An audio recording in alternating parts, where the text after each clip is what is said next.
I never thought that grief would be met with eviction. My husband had been lowered into the ground just 2 hours earlier. Still in my black funeral dress, I stood in the living room, the fabric clinging to my arms like wet paper. Dana, my daughter-in-law, folded her arms and looked me square in the face. No tears, no softness, just that smug smirk she always wore when she thought she'd won something. "Pack your bags and get out," she said. I blinked. My hands were empty, save for the balled-up tissue I'd twisted until it tore. "Excuse me?" Michael, my son, my only son, stood behind her, his tie crooked, like he'd just thrown it on out of obligation. He wouldn't meet my eyes, just shrugged. "The house was never yours anyway, Mom." The room spun. I steadied myself on the armrest and tried to process what I'd just heard. The house, my house. The one we bought in 1987 when Michael was still losing baby teeth. The one where I'd patched drywall and scrubbed floors and stitched curtains by hand. The one where my husband and I made our lives. Dana looked pleased with herself. "We figured we'd give you until the weekend. But honestly, if you can pack tonight, that's better for everyone." Better for who? I couldn't speak. I didn't trust my voice not to crack open and spill every last ounce of heartbreak. So I nodded. That's all I could do. I nodded and walked upstairs. Upstairs, where the air still smelled like his aftershave, where the bedroom looked untouched, like he might walk in at any second and ask what all the noise was. I closed the door behind me, gently, sat on the edge of the bed and let the silence swallow me. My hands were ice, my chest was tight, but I didn't cry. Not yet. I folded a sweater. Then another. Then another. They didn't fit the suitcase quite right, and it didn't matter. I was just trying to breathe. Just trying to keep my hands busy while my life collapsed. Through the walls, I could hear them downstairs. Dana opening wine. Michael laughing at something. My son, my boy, laughing. I used to think family was forever, that if you loved well, raised them right, stood by them, they'd stand by you. But what I saw in Michael's eyes downstairs wasn't guilt. It was distance, detachment, like I was some tenant who'd overstayed her lease. I stood slowly and went to the closet, pulled out the shoebox where I'd kept every card my husband ever gave me, one for every anniversary, every Valentine's, some just because. I held the top one against my chest and breathed in the faint scent of ink and cologne. His handwriting, "To my Ruth, the center of this home." I opened the bottom drawer and found the legal envelope he'd tucked away last spring. I remember asking what it was for and him replying, "Just being smart, sweetheart." I never looked inside that drawer. I didn't need to. Robert handled the paperwork. All of it. I trusted him to keep us safe. But standing there in my black dress, with Dana's voice still echoing in my skull, "Pack your bags and get out," I needed something.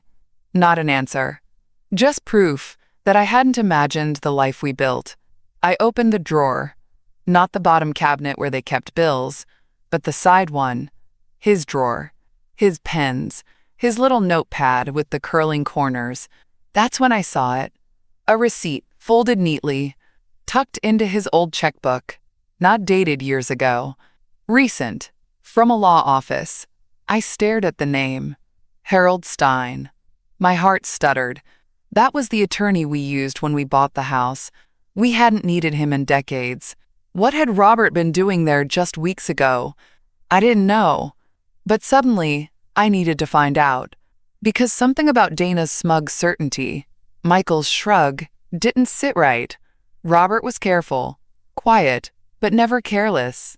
If something changed, he wouldn't have left me in the dark, unless someone else tried to drag the light away. I folded the receipt, slipped it into my pocket, and closed the drawer gently. My knees shook as I walked upstairs, but I didn't collapse. Not yet. I didn't have a will, but I had a name. And maybe, just maybe, I still had a chance to uncover the truth. They kicked me out thinking they'd won, but something told me they were wrong. And that night, for the first time in days, I felt something stir in me besides grief. A quiet, defiant spark. Not of anger, of knowing. A sound outside the door made me freeze. Footsteps. Then a pause. Dana's voice. Muffled, casual. Make sure she's not packing the silverware. You know how sentimental she gets. Laughter. My hand gripped the edge of the desk. Not out of fear, out of shame. I'd let it come to this. I had believed kindness would win them over. That staying quiet, staying small, would keep the peace.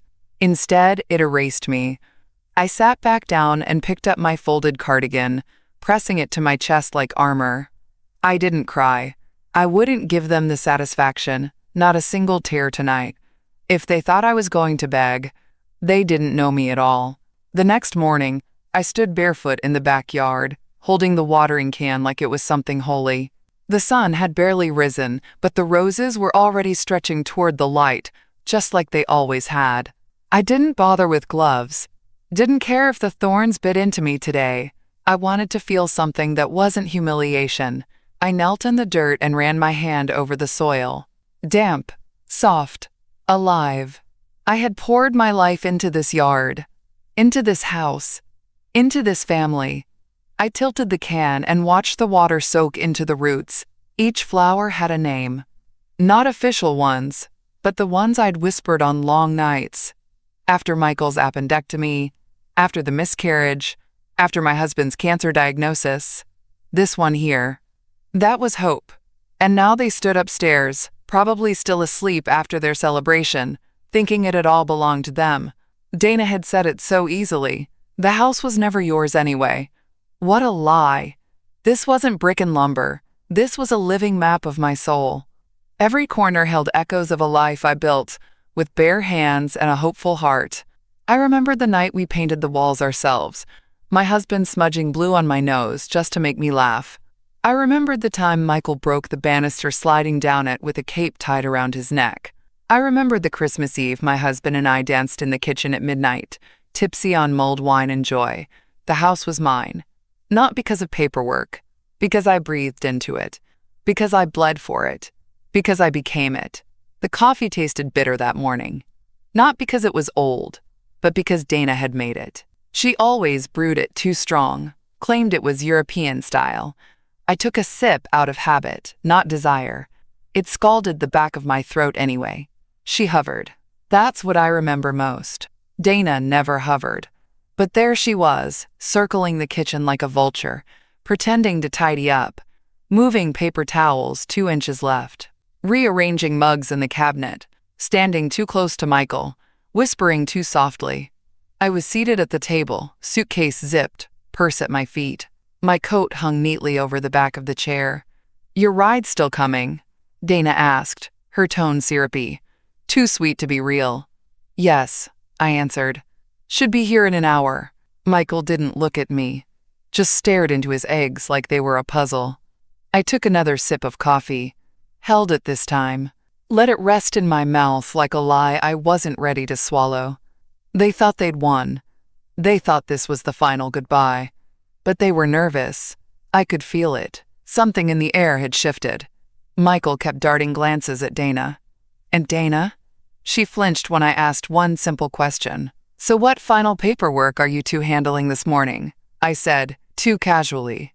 Dana paused mid-step. "What? You mentioned it yesterday." "Final paperwork," I said, stirring my coffee slowly. "Is it related to the funeral arrangements?" Michael coughed. "Oh, just some bills." But his voice cracked. And Dana's eyes, sharp and small, went straight to the junk drawer. Now, that drawer had always been my domain. Receipts, tape, birthday candles, flashlights, all mine. Dana never touched it, thought it was cluttered. But this morning, she stood between it and me like a guard at a vault. That's when I knew. There was something in that drawer she didn't want me to see. I reached forward slowly, acting like I was grabbing a napkin, and stood up. "I'll take care of my breakfast plate," I said, smiling politely. "Least I can do." I carried my dish to the sink, took my time rinsing it, and circled back. When their backs were turned, I slipped open the junk drawer with 2 fingers. A folder. Red. Thick. I couldn't read the whole thing, but I saw enough in half a second. The top page had a law firm header. Small writing. Lots of numbers. And in the margin, Trust Amendment Proposal. Dana had stuffed it under a stack of birthday cards and half-used batteries. She heard the drawer and spun. "What are you looking for?" she asked, voice tight. "Flashlight," I said calmly. "Figured it might come in handy with the weather lately." She nodded too quickly. Her smile didn't touch her eyes. I left the drawer open just wide enough for her to see that I saw. Then I sat back down and folded my hands. "Everything all right?" I asked, tilting my head just slightly. Michael fumbled with his glass. Yeah, of course." Dana was already reaching for the folder, trying to make it disappear like it hadn't existed. But it was too late. She knew I knew. I didn't confront them. Not yet. I wasn't ready. And I didn't have to be. Because now I had a clue. A real one. Whatever Dana was hiding in that drawer, it was legal.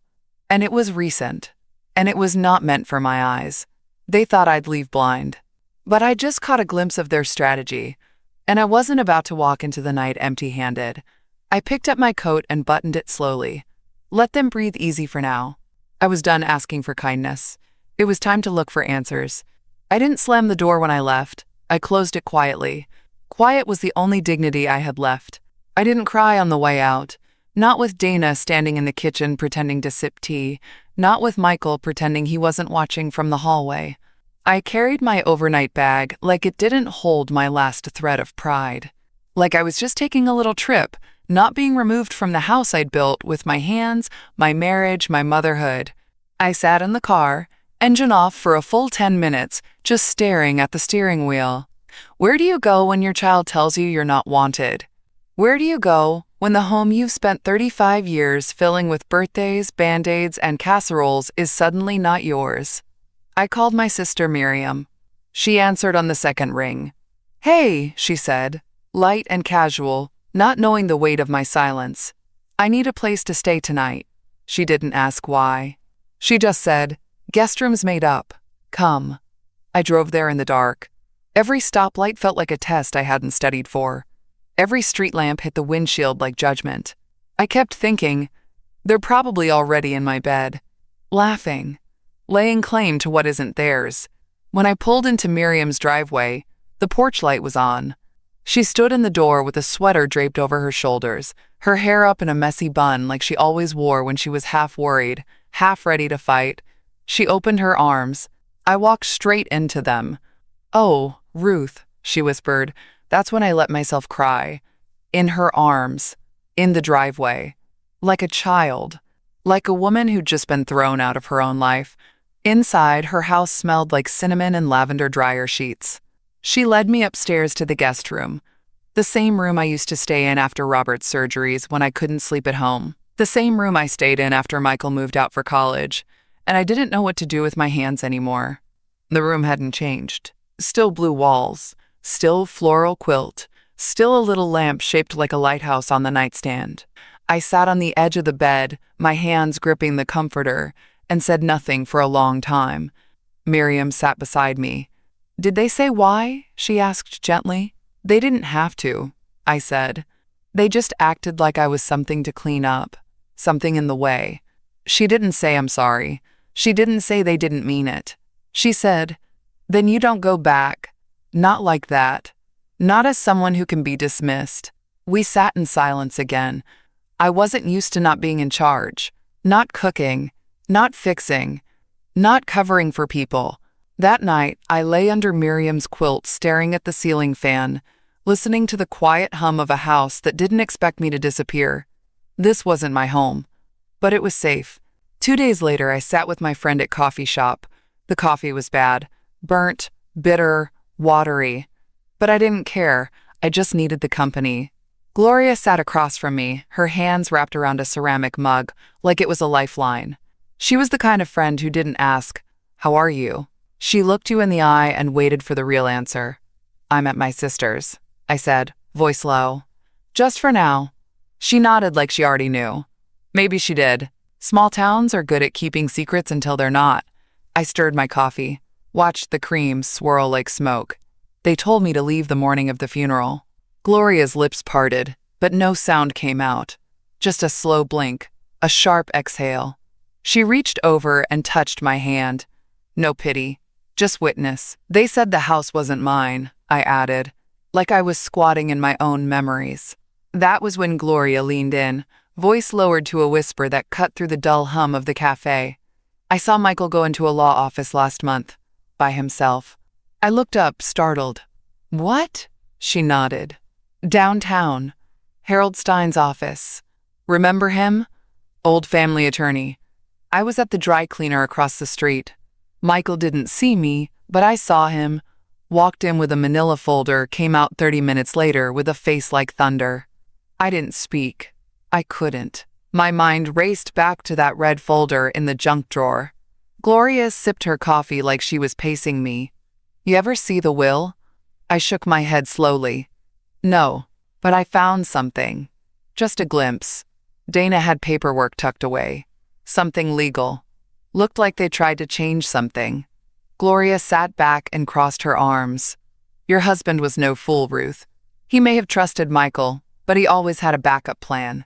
You think he didn't see how Dana looked at that house? I felt it then. That tiny spark again. The same one I felt in the garden.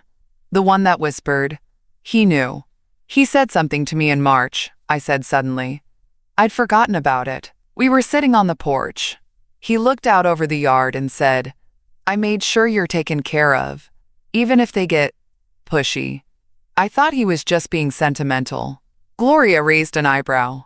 Pushy's a nice word for what they are. I smiled weakly. I didn't think I'd need to double-check my own son. She reached into her purse and pulled out a notepad, tore off a page. Harold still takes clients. He's semi-retired, but he's sharp as ever. I'll write down the number. Just see what's on file. For your own peace of mind. I stared at the paper like it might burn a hole in my hand. Gloria, I said, what if I'm wrong? You're not, she said without blinking. But even if you were, wouldn't you rather know than wonder forever? The coffee had gone cold, but I didn't need it anymore. What I needed was clarity, proof. I needed to stop hoping they'd come to their senses and start preparing for the fight they'd already begun. My husband left something behind, something they tried to bury along with him. But now I had names. I had timelines. I had Gloria. And most importantly, I had a reason to believe this story wasn't over. Not even close. Later that week, the drawer stuck halfway open, swollen from humidity, or maybe just tired of being used. It wasn't mine, of course. Nothing in this room was. Not the chintz curtains. Not the borrowed dresser. Not the pale pink sheets with frilly trim. I hadn't picked out a single thing, and yet I folded my sweaters into those drawers like they belonged. Temporary, I kept telling myself.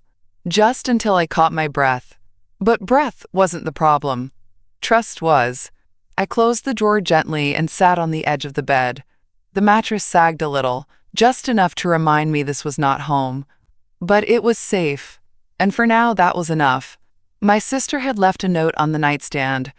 Made lemon bars. Help yourself. You are not a burden. Underneath, she'd drawn a crooked little heart. God bless her for knowing what I needed to hear, without asking what had happened. I stared at the notepad beside it, the one where I had started writing dates, names, and anything else I could remember. I'd titled it, in bold letters, What I Know. It wasn't much yet, but it was growing. Michael. Law office. Late May. Dana. Folder marked, Trust Amendment Proposal. Harold Stein. Attorney. My husband's choice. Not theirs. Me. Cut out. Or so they thought. The silence in the room felt different than it had in their house. There, it was sharp and heavy, the kind of silence that punishes you for speaking. Here, it was soft, room temperature silence, the kind that waited patiently while you gathered yourself. I sat back, closed my eyes, and pictured my husband. He was wearing that ridiculous fishing hat, the one with the lure stuck in the brim and the faded stain from when he dropped chili on it. He always wore it when we talked about serious things. He'd said it 3 times in the last year. No matter what happens, Ruth, the house is yours until the day you don't want it. Not them, not ever. I had smiled and nodded. not realizing he meant it as a warning. They thought they could erase me, but my husband had known, and he wouldn't have left me unarmed. I picked up my phone and scrolled until I found the number Gloria had scribbled for me. Harold Stein. I stared at it for a long moment, then pressed call. A young voice answered. Stein Law. This is Carrie. Hi, I said, surprised at how steady I sounded. My name is Ruth Harper. I'd like to make an appointment with Mr. Stein to review my husband's estate. There was a short pause. Then, oh, Mrs. Harper.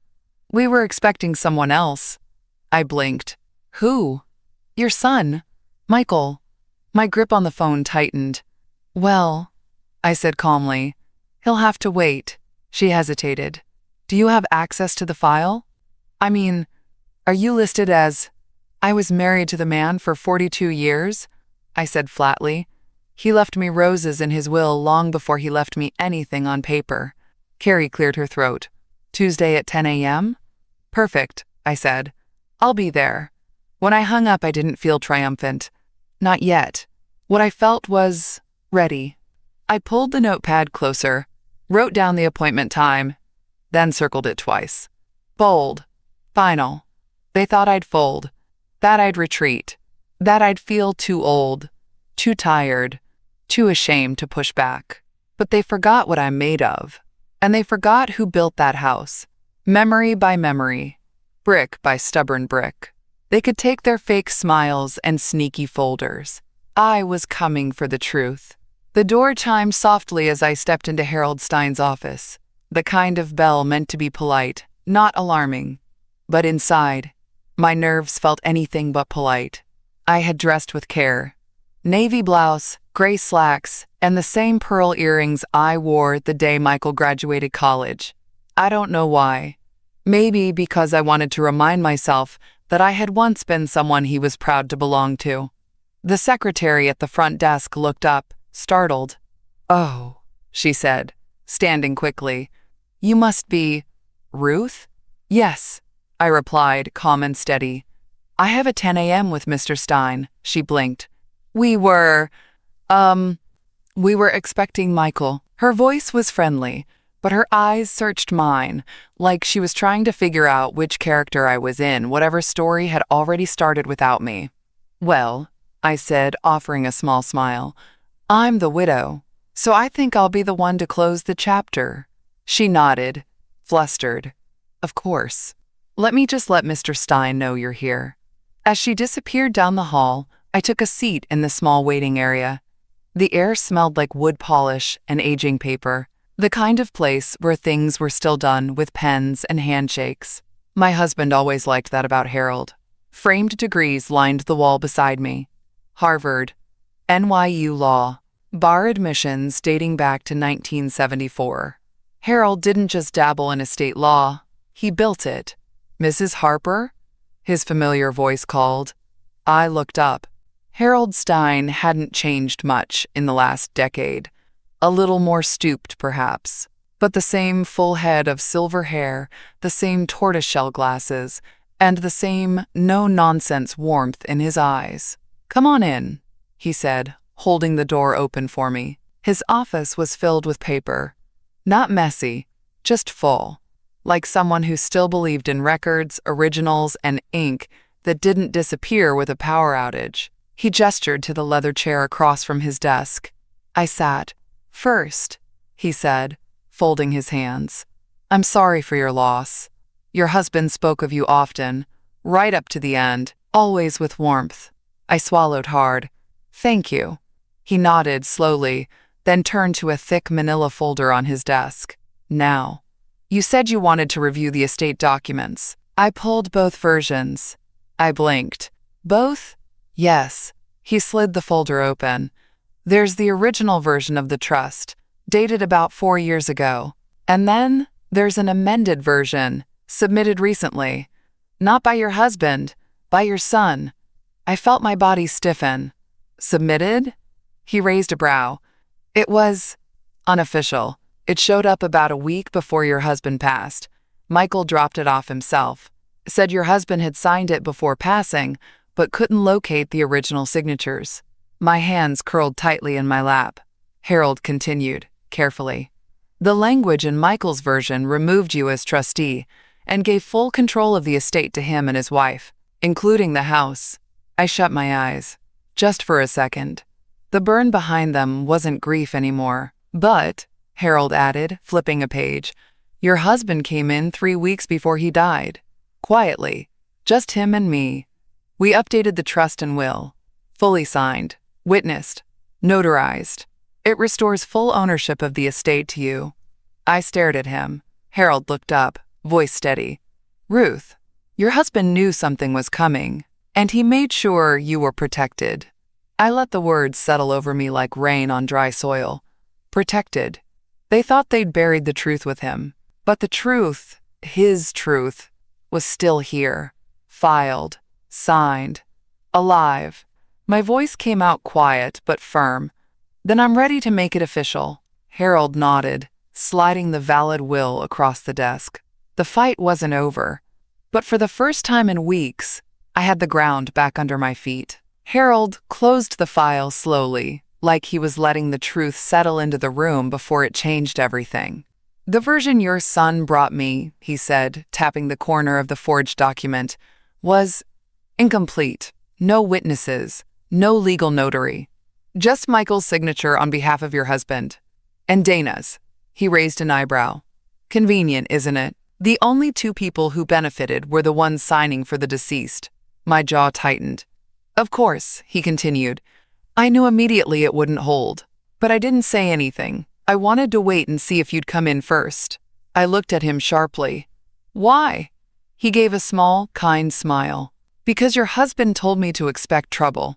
He said, if Ruth doesn't show up to ask questions, that means they got to her. The floor tilted under me. Not from fear. From the flood of quiet, painful validation. He knew. That last month before he passed, he must have seen it. The way Michael and Dana circled. The way I bent myself smaller and smaller, thinking if I just stayed soft, I'd be safe. Harold reached into the folder again. There's something else. He pulled out a sealed envelope. My name, written across the front. My husband's handwriting, slanted, precise, unmistakable. I stared at it like it might disappear if I blinked. I didn't open it, Harold said gently. He gave it to me the same day we finalized the trust. My fingers were trembling as I took it. I didn't open it. Not yet. Not there. My breath caught on the first line. My Ruth, if you're reading this, it means I'm gone. And they did what I feared they would. I had to stop reading right there, just for a second. The room didn't move, but something in my chest did. Like grief was rearranging itself into something sharper, not anger. Proof.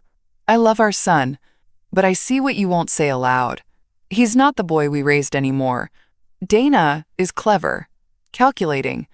I suspect she's already asking questions she shouldn't. I've watched you shrink to make them comfortable, and it's broken my heart, so I made changes. The house, the accounts, the assets, they stay in your hands until you pass. Then they'll go to the grandchildren. Not Michael. Not Dana. I pressed the paper to my chest. My hands were shaking. I wasn't sure if it was rage or gratitude or both colliding in my ribs. You are not a placeholder. You are the home. You are the history. You are the one who loved without an angle. And if they try to call you weak, let this remind you. I trusted you with everything. I didn't cry. I wouldn't. Because this letter wasn't for mourning. It was for clarity. My breath caught. Not to Michael, I asked. He shook his head. Only through the children. Your husband was clear. He suspected Dana's influence had gone too far. He didn't want them rewarded for manipulation. I stared at the letter. At my name. That familiar curve of the R.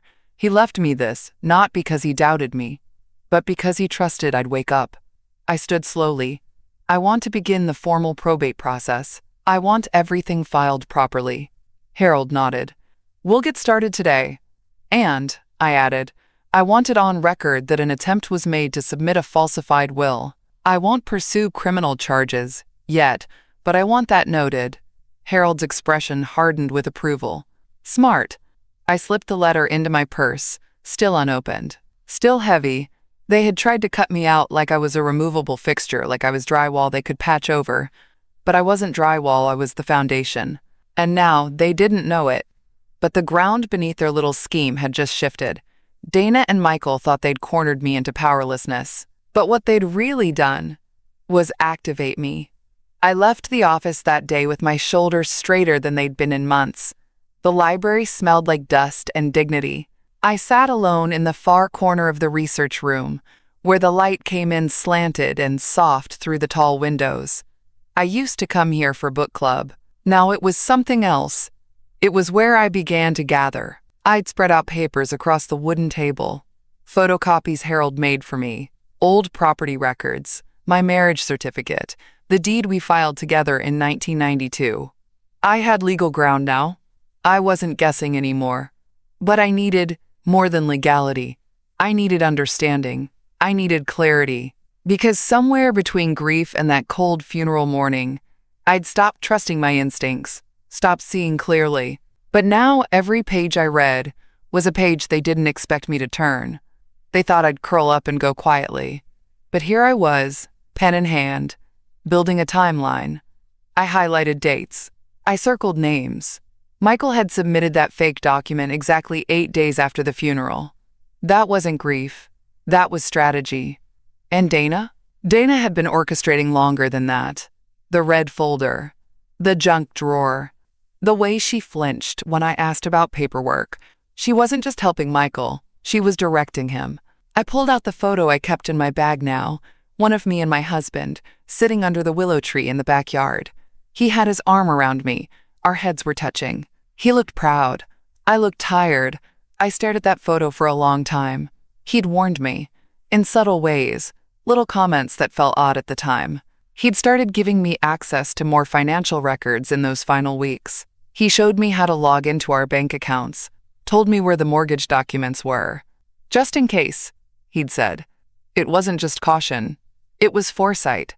He'd seen something shifting. He'd tried to prepare me gently. And now I understood why he hadn't shouted, why he hadn't accused Michael or called Dana out directly. Because he knew they'd play innocent, knew they'd lie, knew they'd try to twist the narrative once he was gone. So instead, he did something better. He wrote the truth down, filed it, signed it, witnessed it, and left it where they couldn't touch it. But I could. That was love. Quiet, careful, defiant love. I pressed the photo flat against the table and whispered, "Thank you. I see it now." A soft voice startled me. "Mrs. Harper?" It was Ava, the young librarian I'd known since she was in braces. Her mother used to live down the block from us. I looked up. "Yes, sweetie?" She stepped closer. I couldn't help but notice, "You're looking into probate law and title history." Her face flushed pink. "My aunt just went through something similar. If you need any help digging into property records or court filings, I'm pretty good with the database systems." I smiled, stunned. That would be incredibly helpful.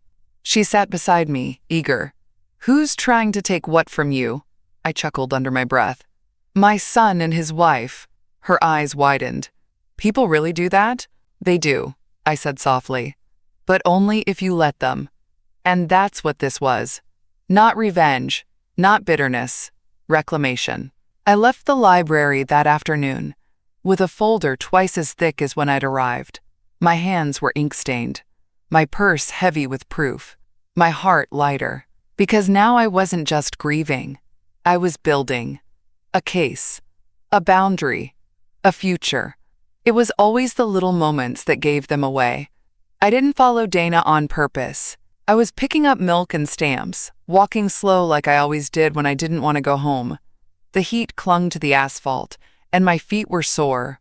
But then I saw her, across the parking lot, leaning against her shiny black SUV, arms crossed, pacing in tight little circles.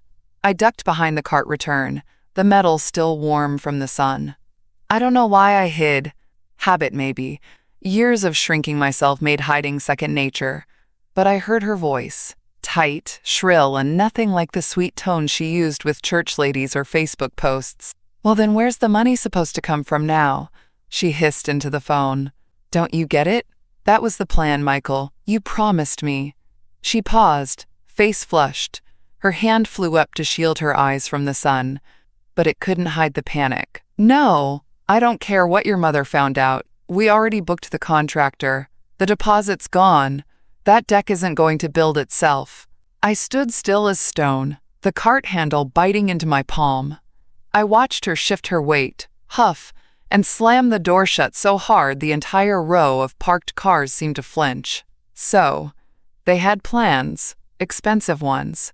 A new deck, I guessed, probably some remodeling, maybe an extension on my house, before they realized it wasn't theirs. Dana peeled out of the lot like someone late to their own lie. Her SUV swerved slightly, then straightened out. She didn't see me, but I saw everything I needed. It wasn't about grief. It was about entitlement. She thought she'd already won. She thought the paperwork Michael slipped to Harold was enough to push me out of the picture. She thought silence from me meant surrender, but what they hadn't counted on was that I wasn't grieving blindly. I was grieving with my eyes wide open now. I walked slowly to my car, heart pounding, not from fear, but from clarity. They were counting on that money, counting on it to fix up their fantasy life, to fund the version of the future they thought they deserved. And now it was gone. Because I had it. Not the cash.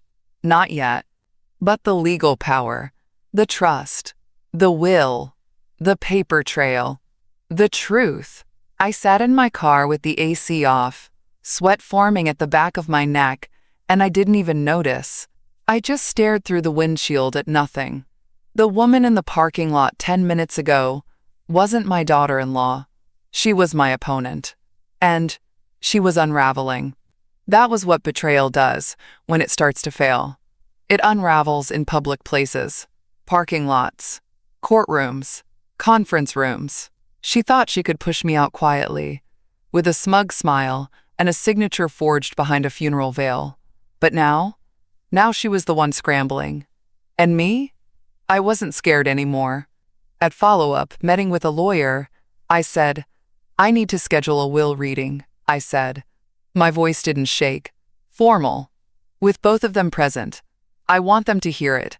From me. In a room they can't escape. Harold's eyebrows lifted. "Are you sure?" "Yes," I said.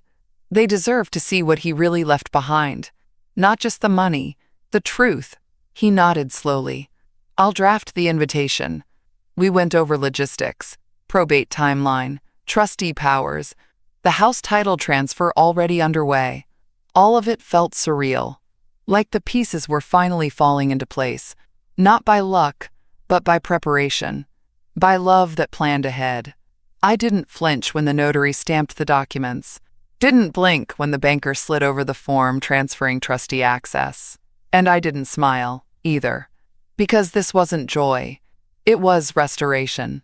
Harold had laid out every step, with the kind of calm that comes from decades of dealing with messy families and their even messier secrets. "The moment you sign these," he said, "you're the sole legal authority over the estate, every asset, every account, the house, the investments, all of it." I signed my name, carefully, legibly.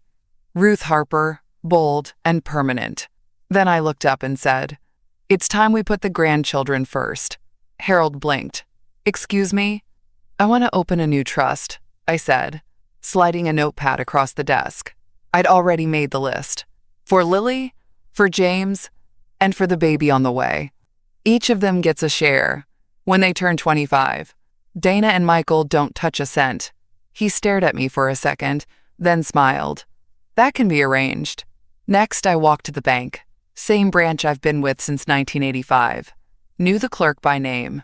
She nearly fell over herself when I asked to set up new passwords, freeze joint access, and print full records. "Is everything all right, Mrs. Harper?" "It is now," I said. Then came the final step. I wrote the invitations. Formal tone. No emotion. Just facts. Mr. Michael Harper and Mrs. Dana Harper, You are formally requested to attend the reading of the last will and testament of Robert Charles Harper. Date: Friday, 10 a.m. Location: Stein and Associates. Third floor conference room presence. Is mandatory to receive any information pertaining to estate disbursement. No signature. No, love, Mom. Just the truth. Dignified and ice cold. Let them wonder. Let Dana pace the hallway, and Michael scroll through old emails looking for loopholes. There weren't any. That evening, I returned to my sister's place. She was in the kitchen, folding laundry, humming a little. The kind of woman who saves jam jars and always writes thank you notes. "You look taller," she said as I walked in. "I feel taller."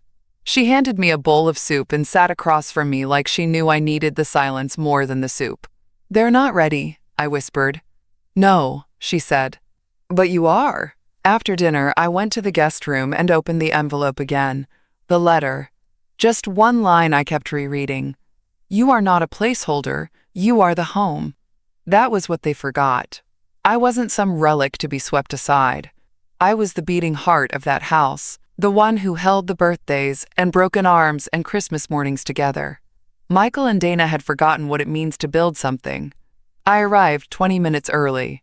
The receptionist offered coffee. I asked for 2 extra cups. When Michael and Dana walked in, 5 minutes late, of course, I was already seated at the head of the conference table, hands folded neatly in my lap, navy suit sharp as a blade. Dana's heels clicked too fast as she entered, and Michael's tie was half loosened like he thought this was some casual affair. "Mom?" Michael said with fake surprise. "Didn't expect to see you here already." I stood, greeted them both with a nod. Not warmth, just acknowledgement. Then I handed them each a cup of coffee. "Thought you might need this. We're about to get started." Dana took hers cautiously. Michael frowned. "You don't usually drink coffee black." "I do now," I said. Before they could reply, Harold stepped in. He wasn't smiling. He didn't greet them like old friends. He simply gestured toward the table and said, "Please take your seats. This will be formal and recorded, per standard procedure." Dana laughed, too loudly. "Is that really necessary? We're family." Harold didn't answer. Just pressed the record button on the small black device in the center of the table. "This is the formal reading of the last will and testament of Robert Charles Harper." I watched their faces as Harold opened the file. Dana leaned forward eagerly. Michael shifted in his chair. He looked like he hadn't slept. Harold read with the slow, deliberate pace of a man who understood exactly how much weight each word carried. "I, Robert Charles Harper, being of sound mind and body, do hereby state the following as my final will and testament." Their eyes flicked to one another, still calm, still smug. "I hereby name my wife, Ruth Ellen Harper, as sole trustee and beneficiary of all estate holdings until her passing." Dana's smile cracked. Michael blinked. "At which time, remaining assets are to be equally divided among my grandchildren, Lily Harper, James Harper, and any subsequent biological descendants." There it was. The first flush of red crawling up Michael's neck. Dana opened her mouth but said nothing. Harold didn't stop. "Any attempts to submit or act upon unauthorized or falsified versions of this will are to result in immediate forfeiture of all claims to the estate." He closed the folder with quiet finality. Then he looked directly at them. "There is only one valid document on record," he said. "This one." Michael opened his mouth. "That's not what—" Harold raised a hand. "Your version was not signed by your father. It lacked witnesses, a notary, and legal verification. It is void. Your actions are noted." Dana's cup rattled as she set it down. "But he told us. We were supposed to." "Supposed to what?" I asked, my voice soft but steady. "Inherit something you didn't earn?" They turned to me, stunned. As if they forgot I was there, I reached into my purse and placed the sealed envelope, his letter, on the table. "He left this for me," I said, meeting Michael's eyes. "He knew what you were trying to do, and he chose not to confront you, not in anger, but in truth and law." Dana pushed back her chair. "This is a mistake. This isn't fair." I stood. "No," I said. "What wasn't fair was being told to pack my bags the morning of my husband's funeral." What wasn't fair was watching you two smirk while I carried 42 years of memories out in a suitcase. Michael swallowed hard. Dana's mascara was already starting to smudge. You may have my blood, I told him, but you don't have my trust. Silence fell like a curtain, and for the first time in this entire mess, I was the one holding the final word. Dana didn't even try to hide her tears anymore. She was shaking, silent, stunned. Michael just sat there, staring blankly at the folder in Harold's hands like it might change if he willed it hard enough. I didn't move. I didn't offer tissues. I didn't reach across the table. I sat tall in my chair, hands still, eyes forward. If they were expecting one last act of softness, they were decades too late. I don't understand, Michael muttered finally. His voice cracked and low. He told me I could handle things, that I'd take care of everything after. Harold cleared his throat. Mr. Harper, your father did express hope that you'd take on responsibility, but not at your mother's expense, and not with falsified documents. Dana finally found her voice, but it came out venomous. She manipulated him. She got him to change it when he was vulnerable. I turned to her, slow and steady. He changed it before the last hospital visit. He came to Harold's office on his own, drove himself, signed every page, clear and lucid. She was in his ear. Dana spat, wild now. She turned him against us. No, I said, sharper than I meant to. You did that. With your whispering, your hovering, your little red folders shoved in my junk drawer like I wouldn't notice. Michael looked up. What folder? Dana went pale. She opened her mouth, then closed it. And that was all I needed. Tell me, Dana, I continued. Was the plan always to kick me out the morning of the funeral? Or was that just your moment of inspiration? Harold didn't interrupt. He let it happen. This wasn't just a will reading anymore. It was exposure. Dana pushed her chair back. I don't have to sit here and be accused. No, you don't, I said. But when the court looks at the submission of an invalid trust amendment, they're going to ask who filled it out, who signed it, and who benefited. Michael looked like he might throw up. I didn't know it was fake. She said Dad signed it. Dana whipped toward him. Don't put this on me. You handed it in. And you said it was taken care of. Oh, so now it's my fault? I stayed silent. I didn't need to say another word. They were unraveling themselves. Harold stood slowly. This concludes the reading. The trust is active. Ownership has transferred. Mrs. Harper, you are within your full rights to take possession of all property. Michael turned to me one last time. Mom, please, the house.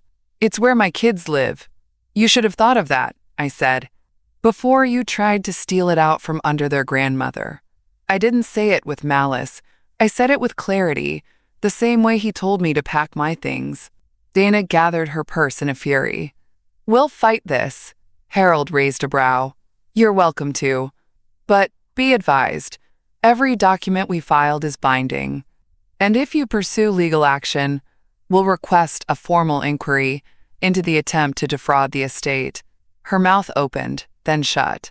A fish gasping for a life that didn't exist anymore.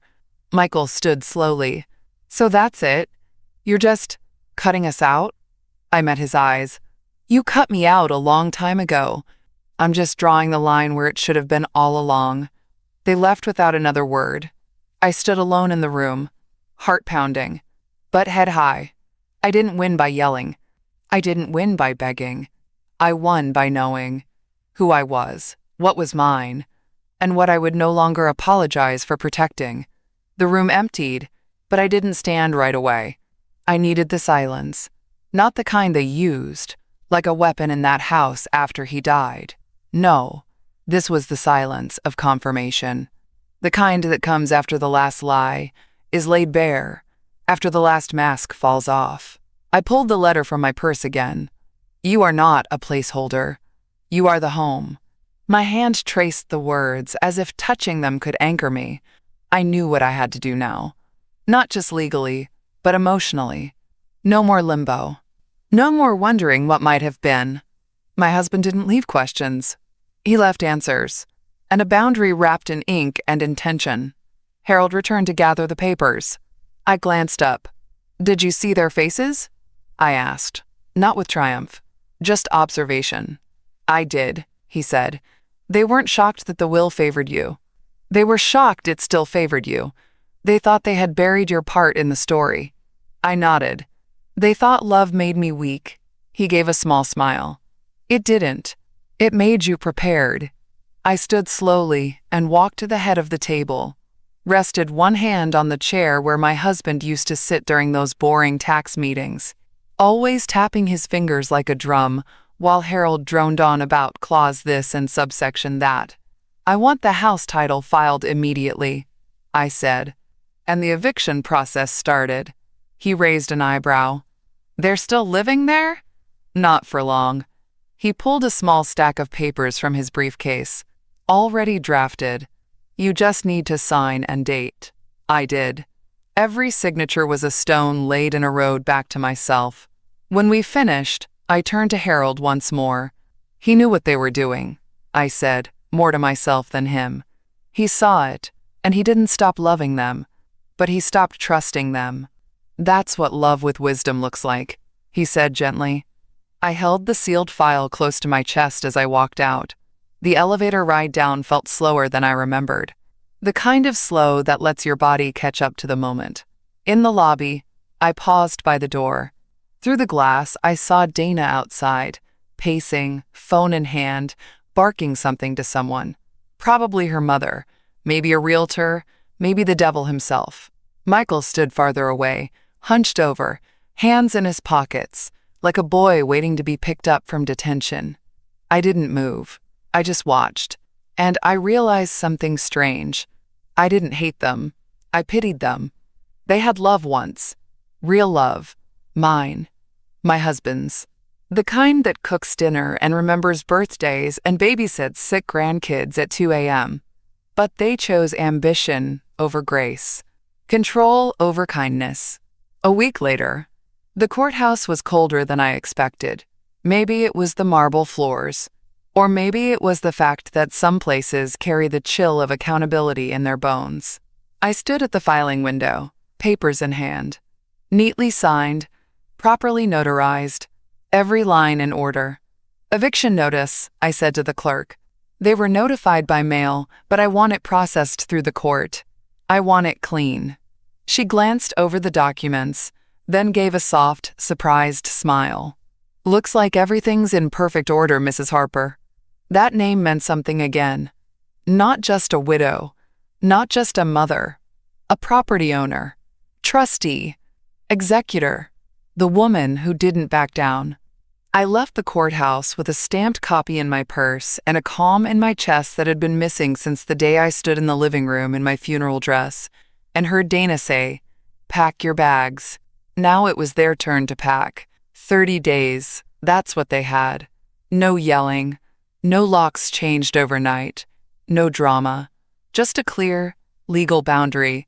You don't belong here anymore. Michael called me 2 days later. First time in weeks.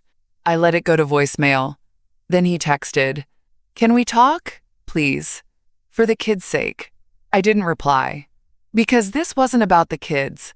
If it had been, he'd have remembered who used to pick them up from school when Dana was too tired.